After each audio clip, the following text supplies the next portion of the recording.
Por mais humilde e mais bem resolvido que você seja, ninguém está tão satisfeito consigo mesmo que negue o apreço do outro. E muitas pessoas perguntam, e os que são pregadores aqui vão entender a minha fala, como é que um pregador do Evangelho é alimentado? Imagine um evangelista, um departamental, um distrital que cuida de uma grande igreja. Quando é que ele é alimentado espiritualmente? Porque ele está sempre pregando. O pastor Jimmy está sentado aqui, mas eu imagino que é muito raro essa situação. Sempre você está pregando. E quando sobe um outro, você estudou teologia. Você dá aula de teologia. O que vai ter de novidade num sermão para poder... Eu vou contar para vocês onde é que os pregadores se alimentam. O pregador se alimenta quando ele desce do púlpito e vem uma pessoa com um gesto de muito carinho e fala assim: eu quero te agradecer porque graças ao seu sermão a minha filha voltou para a igreja. Eu quero te agradecer porque eu estava assistindo seu sermão pela internet e eu fui tocado por Deus e eu estou aqui, eu estava a ponto de tirar a minha vida.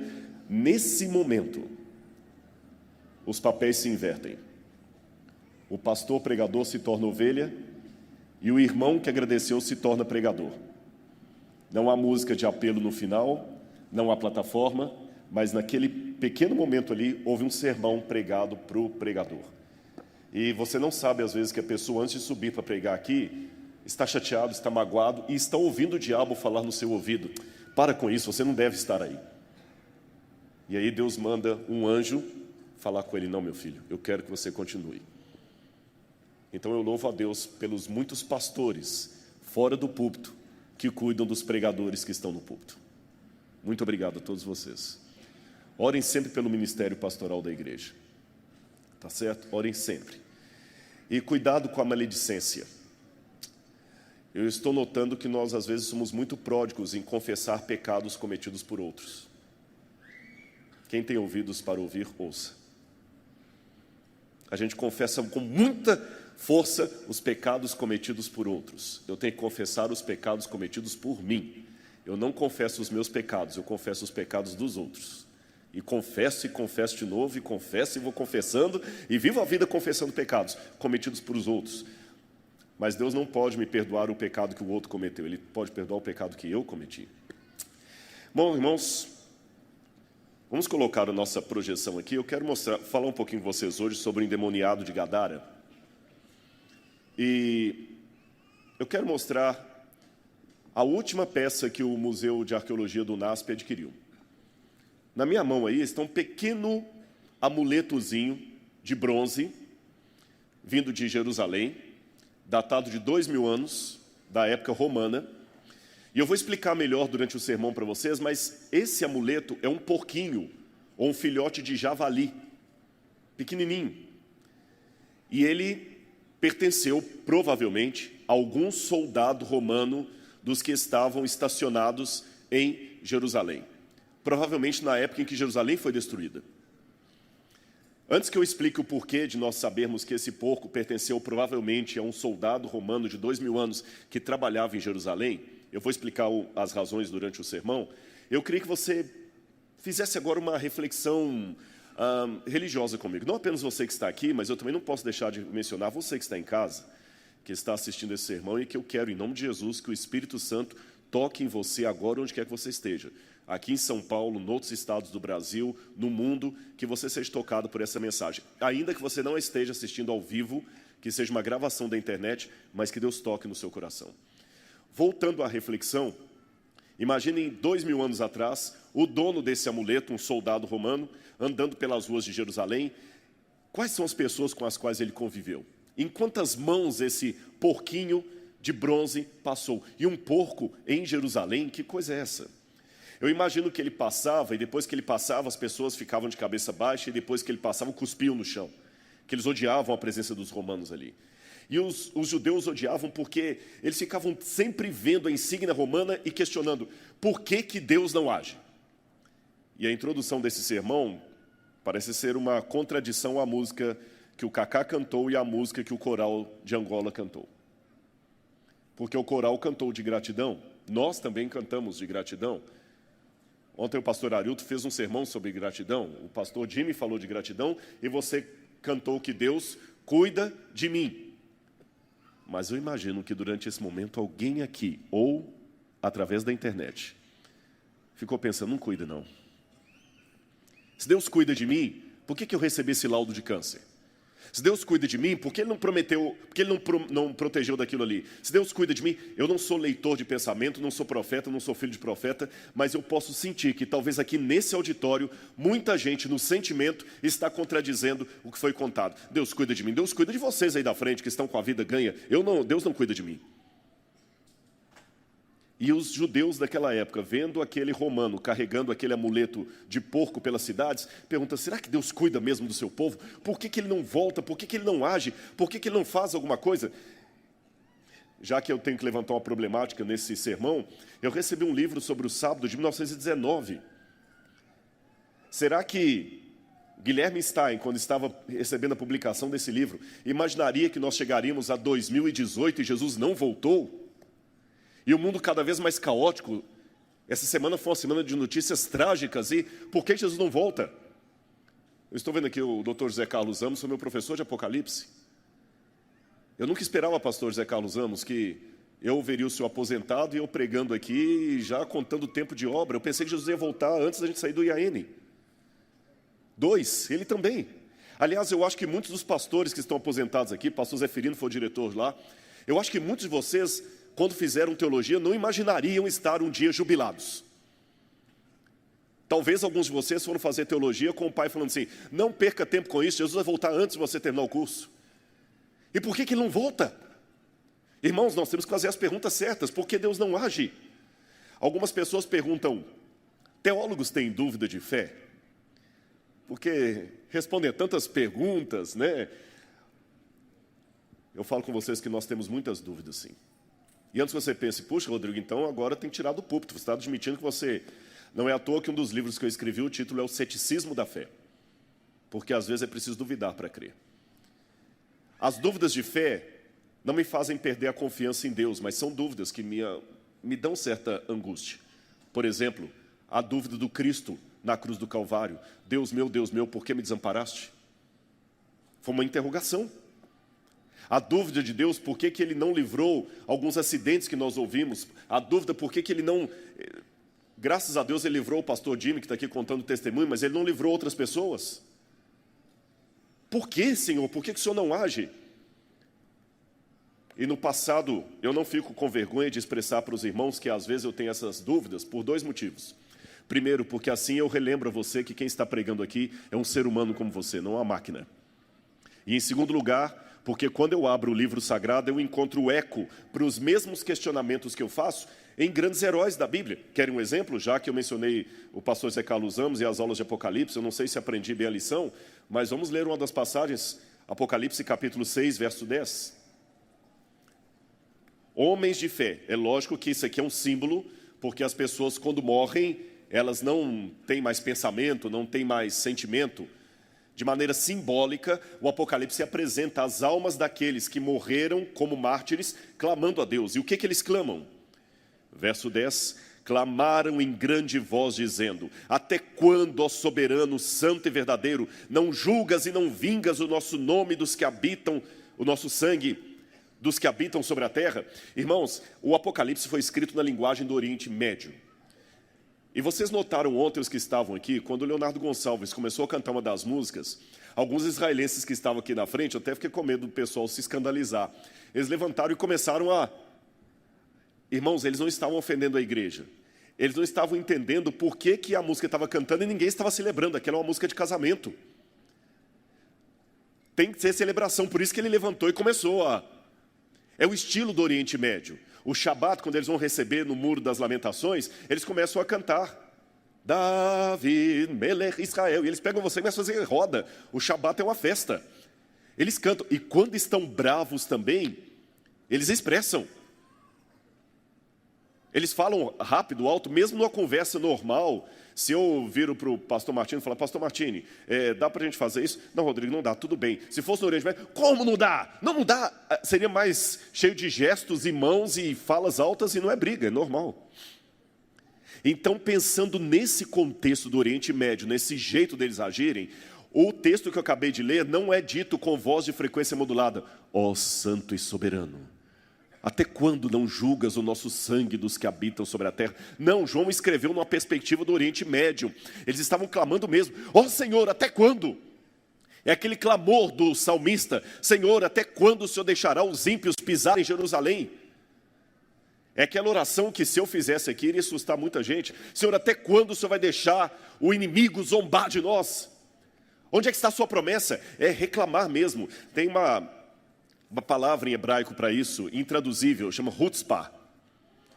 Chutzpah é uma audácia, é uma confiança, é aquilo que você fala como aquela viúva que foi atrás do juiz iníquo até aceitar. Chutzpah é pedir realmente. Então esse clamor, essa dúvida de fé que eu estou falando, que eu levanto aqui, não é problemas com a minha doutrina, não é problemas com a minha identidade adventista ou cristã, não é perda de confiança em Deus, é chutzpah, é clamar, Senhor, o Senhor prometeu que ia voltar.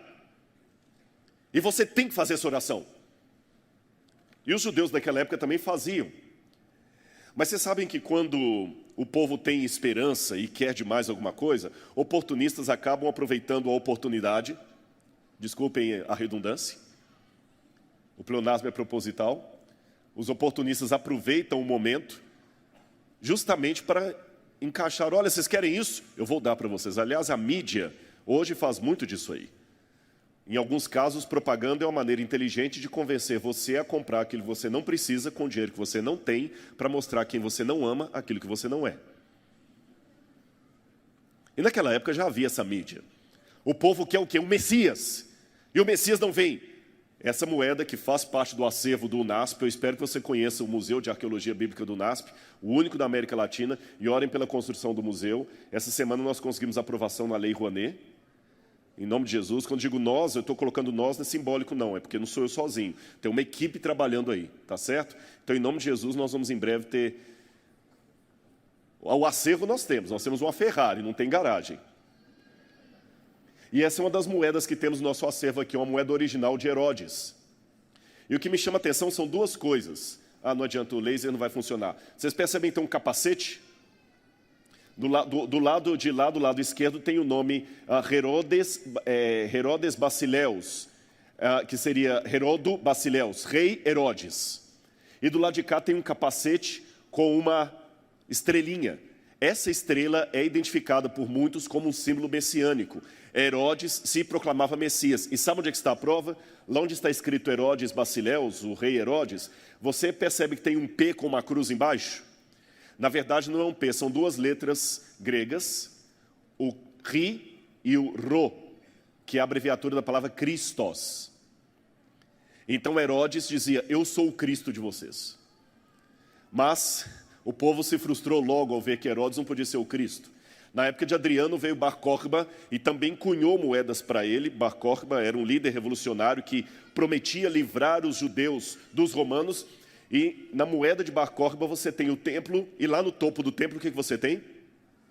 A estrela messiânica. Então o povo sabia que uma estrela acompanharia o nascimento do Messias. Por isso que Jesus também tem uma estrela. Ninguém falsifica uma nota de R$8. Você pode inventar uma nota de R$8, não falsificar uma. Você só falsifica algo que existe e é verdadeiro. Então, se existe um Messias verdadeiro com uma estrela verdadeira, é lógico que tem que ter falsos Messias, e a característica do falso é que ele imita o verdadeiro. Agora, olha que curioso, não só em Jerusalém, não só em Israel, fora de Israel, também as pessoas estavam esperando o Messias. Os romanos pensavam que esse Messias seria Otaviano Augusto, César. As moedas de Júlio César, antes de Otaviano, já traziam lá uma estrela, estão vendo? E depois de Júlio César, Otaviano também assumiu a alcunha de Messias dos romanos, e ele colocava sempre nas moedas dele o símbolo de Deus, de Filho de Deus. E os romanos esperavam o Filho de Deus. Olha esse cartaz, essa pedra esculpida que está no Egito, onde está escrito Augusto, o governador dos oceanos e continentes, o divino Pai entre os homens, aquele que sustenta o mesmo nome do seu Pai celestial, libertador, a maravilhosa estrela do mundo grego, brilhando com o brilho de um grande Salvador celestial. Eu não sei se vocês sabiam disso, mas não eram só os judeus que estavam esperando Cristo, não. No mundo romano também eles sabiam que uma criança especial ia nascer e dominar o mundo. Nesse painel, nesse umbral que está em Priene, na Turquia, você tem um nome dedicado à deusa Atena e ao imperador César, filho de Deus, o Deus Augusto. Nós não sabemos que profecias os romanos seguiam para saber que o Messias estava chegando. Mas a senhora White diz que Deus não deixou o mundo em trevas absolutas, que mesmo os povos pagãos tiveram brilhos da luz sob os quais eles andavam. Não é à toa que os magos do Oriente eram astrólogos e reconheceram de alguma maneira as profecias. Pode ser talvez pelo mundo persa, porque os judeus estiveram no cativeiro da Babilônia e depois da Pérsia, e talvez tiveram contato com a profecia de Balaão. Balaão não era judeu e teve uma profecia original, tanto que o calendário de Priene, que também está na Turquia, retrata o nascimento de Júlio César como as grandes esperadas boas novas, evangelho. A palavra evangelho aparece primeiro no plural, atribuindo ao nascimento de Augusto. Mas os romanos também estavam frustrados, porque Augusto não parecia ser aquele que traria a paz mundial. Olha o que dizem 2 historiadores romanos, Tácito e Suetônio. Tácito dizia: muitos estavam persuadidos de que constavam nas antigas profecias dos sacerdotes, de que por esse tempo o poder subiria de onde? Judéia, do Oriente, e da Judéia viriam os dominadores do mundo. Coisa muito parecida foi dita por Suetônio.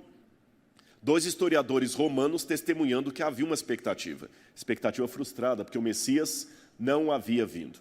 De novo, em Jerusalém, na época da guerra dos romanos, no ano 70, você tem João de Giscala e Shimon Bar Giora, 2 líderes revolucionários que prometiam ser o Messias. E o que eles queriam fazer? Livrar Israel das mãos dos romanos. Não esqueça do porquinho que está no museu aqui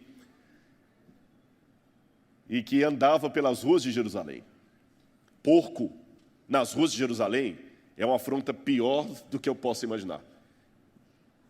Equivale quase a dar pão de Santa Ceia para um cachorro. O grau de dessacralização seria mais ou menos esse. E por que o Messias não vem?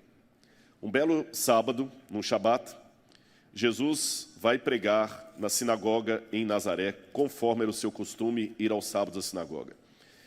E capítulo 4 de Lucas, abram sua Bíblia comigo, por favor. A partir do verso 16 em diante, Jesus diz assim: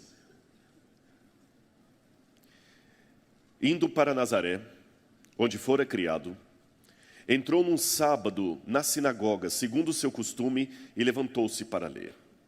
Então lhe deram o livro do profeta Isaías, e abrindo o livro, achou o lugar onde estava escrito: o Espírito do Senhor está sobre mim, pelo que me ungiu para evangelizar os pobres, enviou-me para proclamar libertação aos cativos e restauração da vista aos cegos, para pôr em liberdade os oprimidos e apregoar o ano aceitável do Senhor.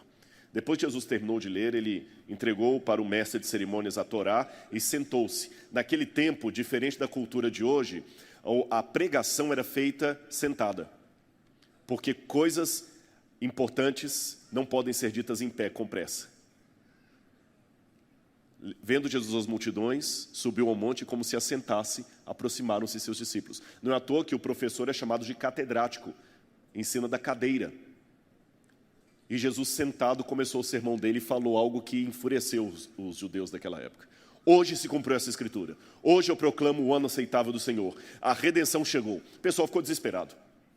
E queriam apedrejar Jesus. Por quê? Jesus está querendo brincar com os nossos sentimentos? João de Giscala e Shimon Bar Giora não haviam aparecido ainda, mas havia tido outros no passado que já tinham sido combatidos, como Judas da Galileia.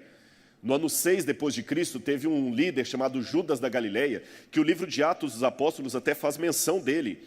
Esse Judas da Galileia, ele queria prometer às pessoas que eles seriam redimidas por ele e que ele era o Messias. Os romanos chegaram, mataram Judas da Galileia, prenderam, depois mataram, e mataram várias pessoas na Galileia. Então as pessoas tinham trauma desses sujeitos que chegavam dizendo ser o Messias, e Jesus não tinha nada. Falaram, mais um para nos iludir, vai embora daqui. Seria equivalente a aparecer alguém agora marcando data para a volta de Jesus. Não queremos ouvir você. Só que eles, como são passionais, lembra que eu falei isso? Eles quase apedrejaram Jesus. Eles tinham uma convicção que o Messias deveria vir, mas junto com a convicção tinha uma grande angústia, porque Roma estava ali. E se tinha uma coisa que os judeus tinham pavor na época de Cristo, e que marcava para eles a sensação de que as promessas de Deus não estavam sendo cumpridas, era a presença romana ali em Jerusalém e em todo o território da Judeia e Galileia. Pérea, Samaria, embora os samaritanos eles odiassem.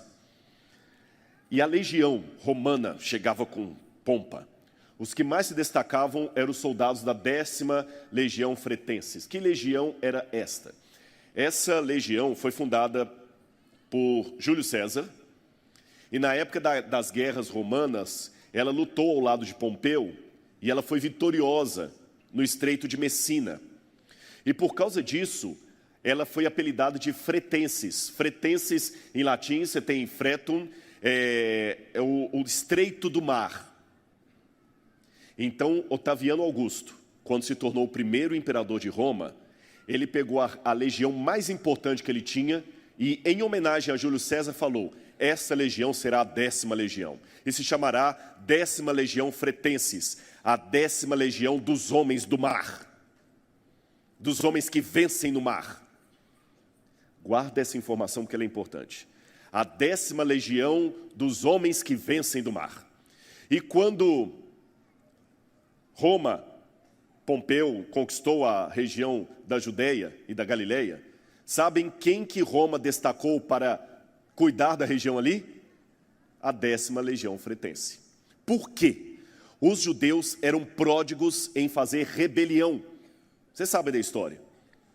Aquele povo é complicado, pensavam os romanos. Eles sempre fazem rebelião, uma rebelião atrás da outra. Então vamos mandar a melhor legião romana para ficar tomando conta lá, para não ter problema. Só um avanço na história para ilustrar para vocês. Jerusalém foi destruída no ano 70 pela 10ª Legião Fretense. E quando eles destruíram Jerusalém, sabe o que eles fizeram para os judeus não voltarem? Eles construíram casas e ficaram morando ali. Eles ficaram 400 anos na região dos judeus. Esses tijolos que vocês estão vendo são tijolos feitos pelos soldados romanos para cobrir a casa dos romanos que ficaram instalados em Jerusalém para impedir que os judeus voltassem a morar ali. Agora me chama a atenção, você vê na primeira, esse é chamado tégula, em latim tégula é uma telha. A primeira telha de lá tem escrito, ó, L, X, fre, estão vendo lá? L de legião, em latim, legio. X, 10ª, e fre de fretense. E do lado de cá você tem também, ó, legião, tá certo? Letiones, em latim, 10ª, F de fretenses. Em cima está o primeiro símbolo da legião, um barco. Lembra que eu falei que eles eram os vitoriosos do mar? Fretense. Você não fala da frota marítima? Fretense, frota. O barco, ótimo. Mas eles tinham outros símbolos também. Eles tinham o símbolo do boi e do deus Netuno. Mas vocês sabem que todo time de futebol, galera, sempre tem um mascote. O Atlético Mineiro tem o galo, o Cruzeiro tem a raposa, não é assim? Os soldados romanos também tinham os mascotes que simbolizavam o seu grupo. Eu já falei, o deles era o boi e Netuno e o barco. Mas quando eles foram dominar o lugar dos judeus, eles acrescentaram mais um mascote à insígnia deles. Qual vocês acham que foi o mascote? O porco, ou o javali, que é o porco selvagem. E o que vocês têm desenhado embaixo? O porco. Então, estão entendendo agora o objeto do UNASP, do museu? O porco era um dos amuletos da 10ª Legião Fretense. Eles tinham vários. A gente encontra moeda que eles fizeram com o javali, quando eles estavam lá em Israel, broche, estão vendo o broche lá no canto, com o javali, e a nossa peça aqui do museu do UNASP. Mas havia também bons soldados ali que acabaram se tornando amigos dos judeus. Jesus conta que quando ele estava, o Evangelho conta que quando Jesus estava em Cafarnaum, havia um homem que pediu Jesus para curar o seu servo, centurião da guarda, e eles falam, ele é amigo do nosso povo, ajudou a construir a sinagoga. Um outro episódio, quando Jesus estava crucificado, o chefe dos centuriões falou que esse verdadeiramente é o Filho de Deus. Por que ele... Interessante essa expressão. Uma vez eu ouvi um crítico da Bíblia dizendo, é impossível que um romano reconhecesse Jesus como Filho de Deus. Isso é uma coisa que a teologia só foi desenvolver mais tarde. Não! Lembra que eu falei que os romanos estavam guardando o grande criança especial, César Augusto, e que eles chamavam Augusto de quê? Filho de Deus. Então, quando ele viu o Cristo crucificado, falou, então não é Augusto, esse é o Filho de Deus. Deixa-me passar mais algumas coisas aqui, porque o horário está correndo, mas a 10ª Legião Fratenses, os homens eram baixinhos, mas eles tinham que carregar muito peso, viu, pessoal? Eram mais ou menos 2.000 homens em cada grupo legionário, alguns colocam de 4 a 5 mil homens aproximadamente, alguns colocam 6.000 homens, e eles tinham que carregar bastante peso. Por exemplo, eram, deixa eu ver ali, 1,68 m era a medida deles, andavam 37 km por dia a pé e carregavam 36 quilos de armadura. Então eles eram potentes. Mas, além, 3 coisas, 3 angústias dos judeus na época de Jesus. O Messias nunca veio, e para eles não veio até hoje, por isso que tem o Muro das Lamentações, lamentam que o Messias não veio e não tem o templo. Em primeiro lugar, o Messias não veio. Segundo, temos que aguentar a humilhação dos romanos desfilando aqui com insígnia de porco para todo lado, a 10ª Legião Fretenses. E terceiro, eles viam os líderes da religião fazendo barganha com os romanos. Temos informações históricas que Anás e Caifás e a família sacerdotal dos saduceus se mantinham no poder graças a acordos políticos com os romanos. O próprio Herodes, que era odiado, bandeou para o lado dos romanos. E de novo a angústia. Por que que Deus não faz nada? Eu volto à pergunta original desse sermão.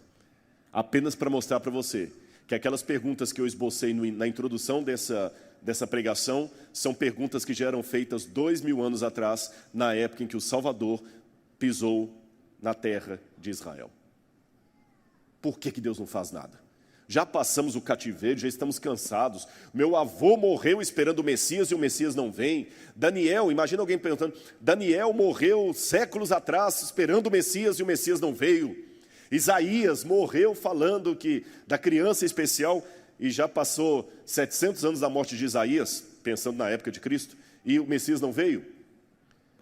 Até que teve um episódio curioso, que eu quero ler com vocês. Mateus capítulo 8, versículos 28 a 34. Jesus estava pregando,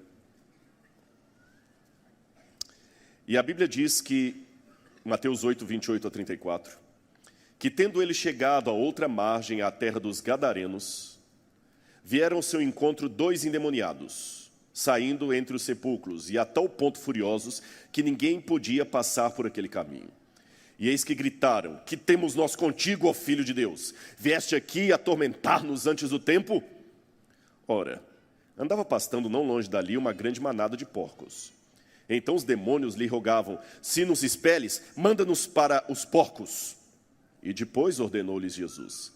Eles, saindo, passaram para os porcos, e eis que toda a manada se precipitou despenhadeiro abaixo, para dentro do mar, e nas águas pereceram.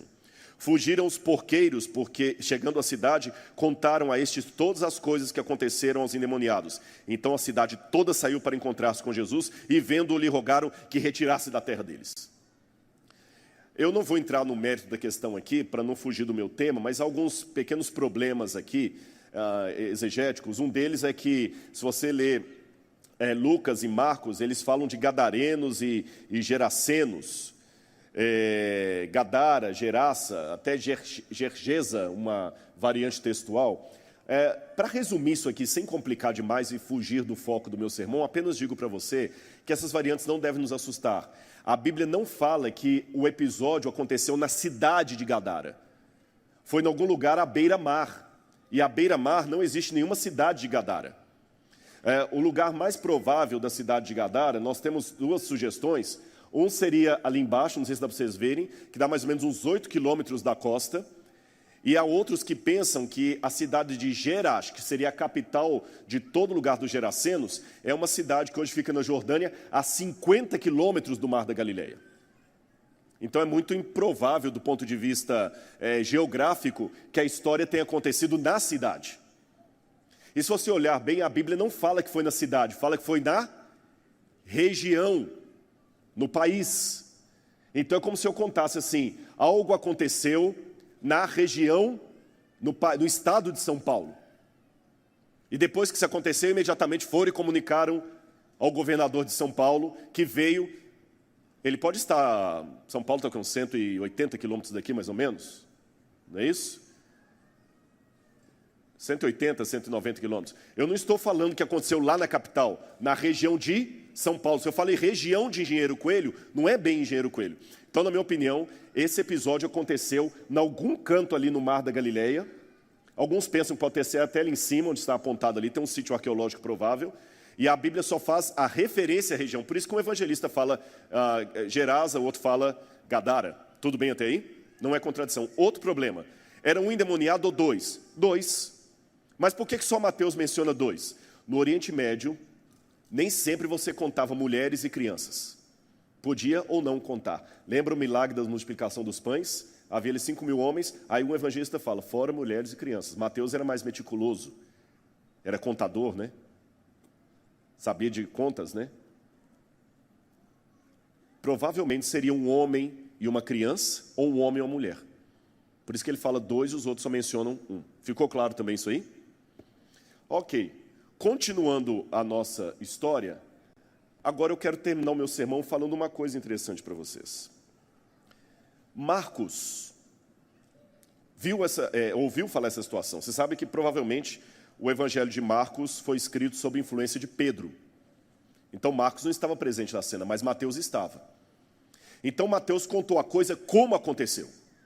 Eu, Rodrigo, particularmente acredito que a história é verdadeira em todo sentido. Alguns críticos da Bíblia que pensam que isso aí é sensacionalismo. Não, não é. Nós temos muitos indícios históricos, eu não vou dá-los aqui, que os evangelhos são um relato histórico fiel. Tudo bem?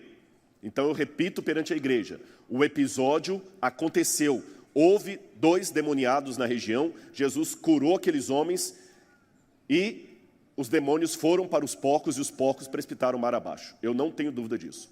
Mas o evangelho de Marcos tem uma característica específica em relação aos outros evangelhos. Ele é irônico. Por exemplo, Marcos que conta de todos que naquele milagre do mar se agitando, Jesus tinha um travesseirinho debaixo da cabeça. Marcos é um evangelho irônico. E você sabe que a ironia é um tipo de inteligência especial que só pessoas muito inteligentes percebem. O tolo não percebe a ironia. E Marcos, quando escreveu esse evangelho, provavelmente pelo ano 52, 55, é a data que eu trabalho. Eu sei que alguns colocam Marcos lá no ano 65. Eu acho que Marcos deve ter sido em torno do ano 50, foi o primeiro evangelho a ser escrito. Marcos, quando escreveu isso, ainda vivia à sombra daquelas pessoas que não aceitavam Jesus como Messias, porque ele não trouxe a paz que Israel esperava. Não livrou os romanos, não livrou Israel dos romanos. Jerusalém ainda tinha romano desfilando lá com insígnia de porco para todo lado. Então o que Marcos fez? Marcos provavelmente está na base do evangelho de Lucas. Lucas pesquisou. Mateus pode ter usado Marcos também, mas Mateus não precisava usar Marcos em tudo, porque muita coisa Mateus viu pessoalmente. Lucas não viu, então Lucas usou como fonte Mateus e Marcos. Entenderam isso aí? E o que Marcos faz ao contar a história? Ficou claro para a igreja e para você que está em casa, que eu creio que a história é verdadeira e que aconteceu e que houve um milagre e os demônios saíram. Mas eu posso contar uma história verdadeira de maneira irônica. Querem um exemplo?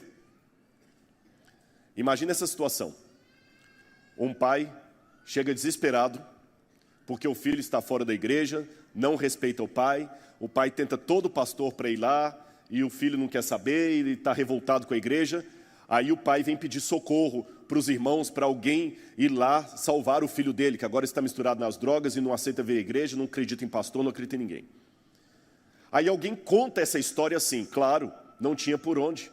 Quem fica comendo pregador à milanesa depois do culto, os filhos realmente têm indigestão espiritual depois.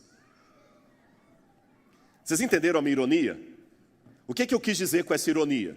Que aquele pai tinha o costume de chegar em casa e ficar malhando o pregador.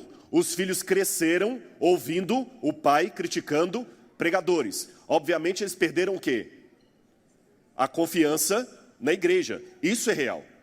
Mas quando eu disse, fica comendo pregador à milanesa depois do sermão e os filhos têm indigestão espiritual, isso é literal? Isso é simbólico. Ninguém comeu, ninguém foi antropófago comendo alguém.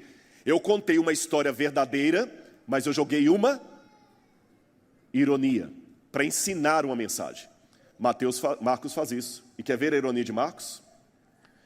Na ironia de Marcos, a primeira coisa que me chama a atenção é que quando vai... Primeiro já temos um problema que Mateus também apresenta, que é chamar porco de manada. Na verdade, a palavra... desculpa, eu não estou conseguindo ler daqui. Seria melhor traduzida por rebanho. Rebanho de porco. Mas porco não é rebanho. Outro problema. Porco pasta. Porco pasta? Que eu saiba, porco não pasta. Quem pasta é gado, ovelha, cabra. Porco não pasta. E Marcos ainda coloca aqui. Vamos no Evangelho de Marcos para você ver. Marcos capítulo 5. Olha a maneira irônica. Olha como é que Marcos diz aqui. Capítulo 5, versículo 1 a 20. Eu estou em Lucas, por isso que eu não estou achando aqui. Olha o que ele diz aqui, ó. Leiam comigo, por favor, o verso...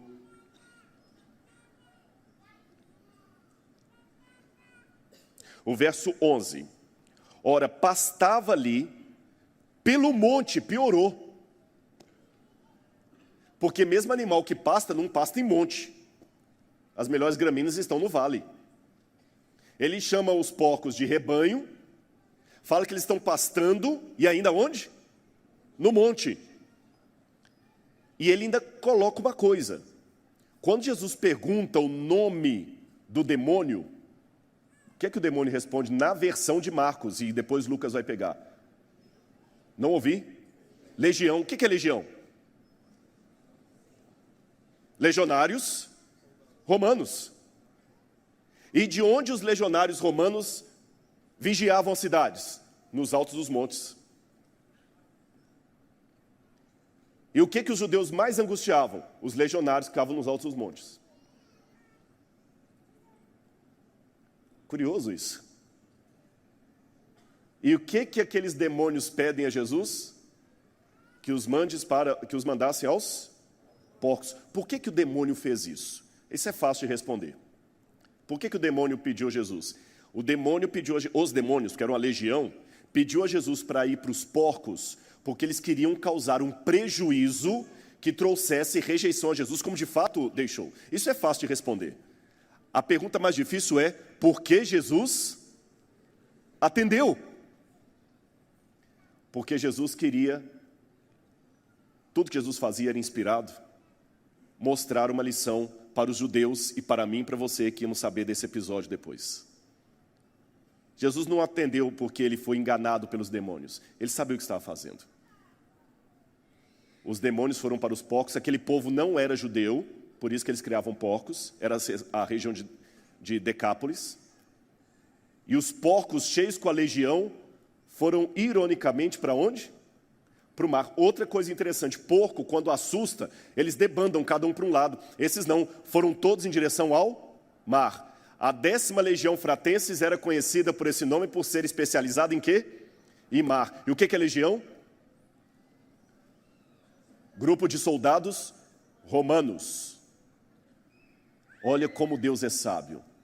Deus aproveitou uma situação histórica, real e inspirou o Marcos a escrever aquilo de tal maneira que respondesse aos judeus do seu tempo. Sabe por quê?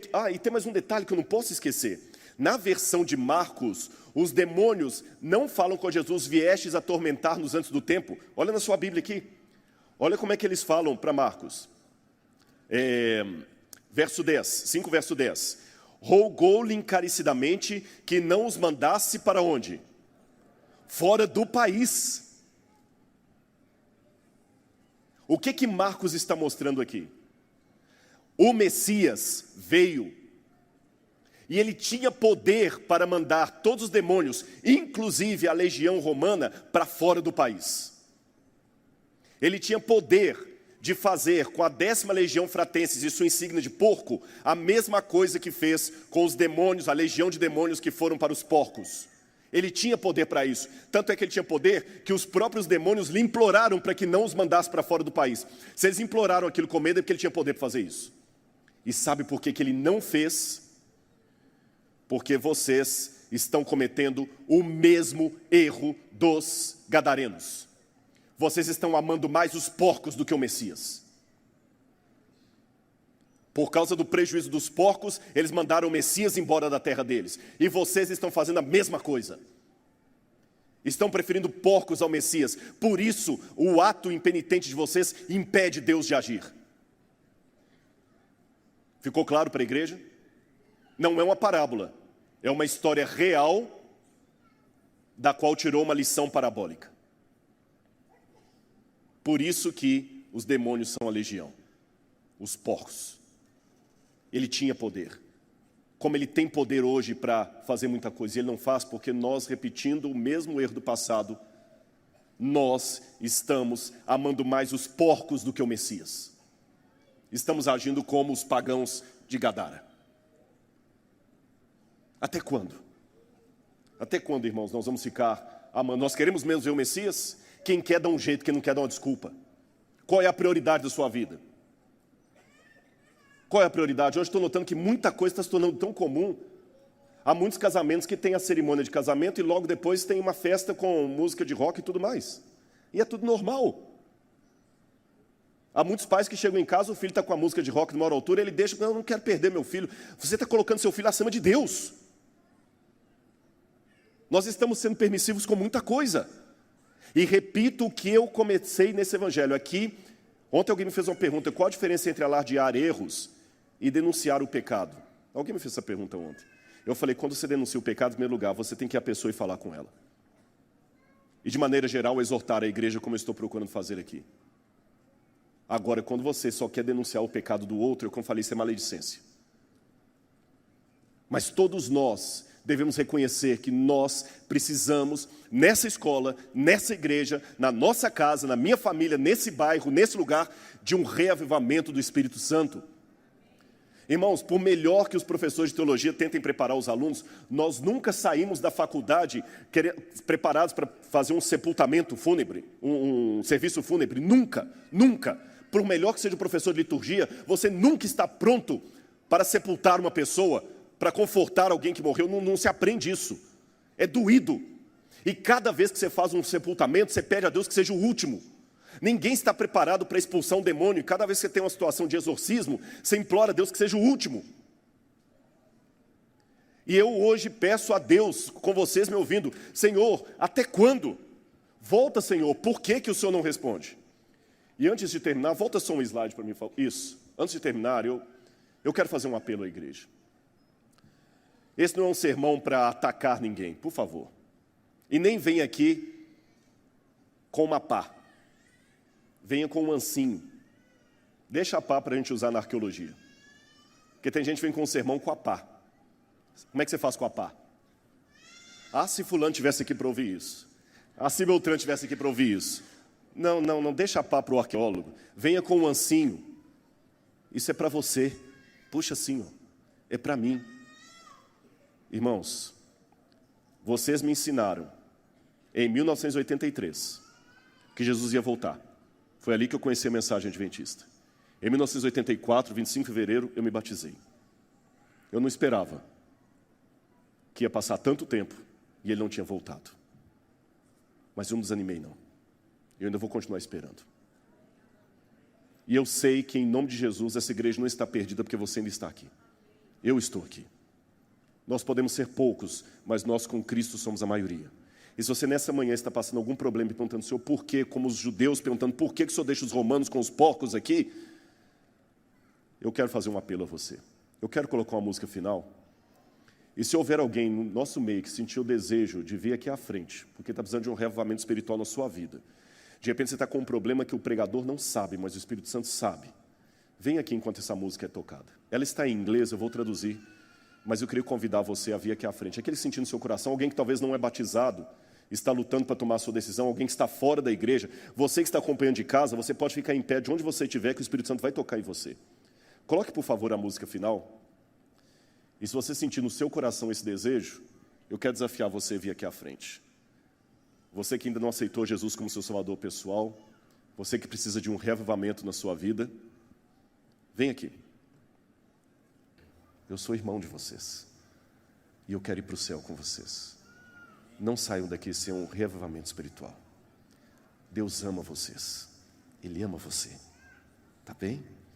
Eu me entreguei a Jesus quando eu era do seu tamanho. Sabia? E eu quero que um dia você venha pregar aqui em nome de Jesus. Todos vocês. Vamos orar nesse momento? Pai, eu entrego essa igreja e todos os que vieram aqui à frente ao teu altar. Entrego também, Senhor, os que ficaram nos seus assentos. Cada um de nós temos os nossos motivos, nossos pensamentos, nosso medo, nossa alegria, nossa esperança, nosso pleito. Cuida do NASP, Senhor. Cuida dessa igreja, cuida dos jovens. E eu lhe imploro, Pai, em nome de Jesus, vá aonde a voz do pregador não conseguiu alcançar. Toca com teu Santo Espírito, Senhor, que eles não vejam a mim, mas vejam a mensagem.